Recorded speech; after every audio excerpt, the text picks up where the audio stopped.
નમસ્કાર સૌ સિદ્ધપુરવાસીઓ। આજે સિદ્ધપુર નગરપાલિકાની આરટીઆઈ વિભાગ વિશે એક નાની વાત મૂકવી છે। અમે સિદ્ધપુરમાં નગરપાલિકામાં આરટીઆઈ યાચિકા કરતા આરટીઆઈ દાખલ કરવામાં એક મને લોકો એ રીતે પણ વધુ ઓળખે છે કે ઘણા લોકો અલગ મને ફોન દ્વારા મેસેજ દ્વારા માહિતી આપતા હોય કે આ વિષયની માહિતી માગો, પણ હું એ બાબતે ચોખવટ કરું કે હું કોઈ અંગત સ્વાર્થ માટે માહિતી માગનાર નથી। જ્યારે પણ મેં માહિતી માગી છે તો સિદ્ધપુરના લોકોના હિત માટે, સિદ્ધપુરના લોકોને કંઈક જાણકારી મળે એ માટે મારી આરટીઆઈમાં જે ખર્ચો થયો છે એ 20 રૂપિયાથી લઈને 500 રૂપિયા, 1000, 1500 રૂપિયા સુધી ખર્ચો અમે કર્યો છે, માત્ર ને માત્ર સિદ્ધપુરના લોકોને જાણકારી મળે એના માટે। અમે ક્યારે એવી કોઈ આરટીઆઈ દ્વારા ક્યારે કોઈ તોડ કરવાના, કારણ સિદ્ધપુરમાં એવા બે ત્રણ એવા મુદ્દાઓ છે એ માહિતી માત્ર ને માત્ર તોડ કરવા માટે જ માગવાની હોય છે, બાંધકામ પરમિશનોની। અમે આજ સુધી એવું ક્યારેય કશું કર્યું નથી કે ભવિષ્યમાં અમે આવું કોઈ કરવામાં માનતા પણ નથી।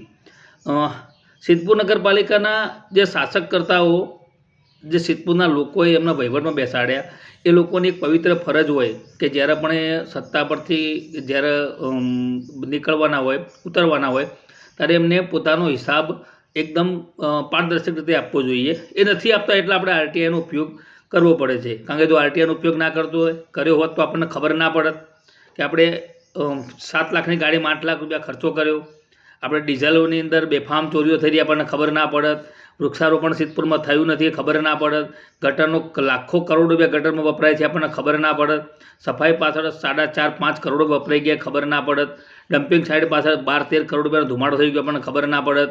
એવી કેટલીય બાબતો છે કે જો આપણે આરટીઆઈ ના કરી હોત તો સિદ્ધપુરના લોકોને હું માહિતી ના આપી શક્યો હોત। એટલે જ્યારે બી સિદ્ધપુરના લોકોને અમે સમસ્યા નિવારણ મંચ દ્વારા માહિતી આપવાનો પ્રયાસ કરું તો એ શુદ્ધ અને એકદમ પરફેક્ટ માહિતી હોય, કોઈ હવામાં તીર મારેલું ના હોય, અમારી જોડે આરટીઆઈ હોય એ જ અમે બોલતા હોઈએ।